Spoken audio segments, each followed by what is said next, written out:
Bismillahirrahmanirrahim. Welcome to my channel Sociology 3 and 1. Today we'll be talking about the feminization of poverty. What is feminization of poverty and what are its main factors? So let's start. Basically, feminization of poverty refers to the increasing number of female-headed households living in poverty.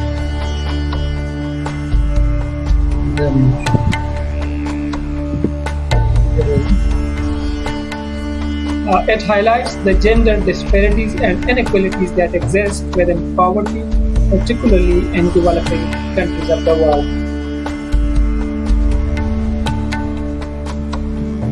Women face economic disadvantages, limited job opportunities, and discriminatory practices that contribute to their poverty.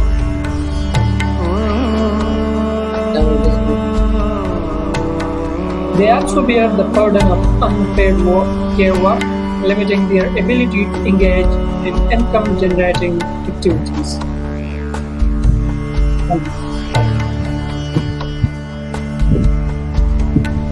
Limited access to resources and social legal discrimination further reinforce women's poverty. This is one of the indicators or factors of feminization of poverty.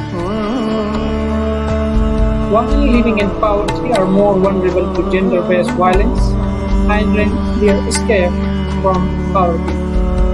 This is the second factor which leads to feminization of poverty.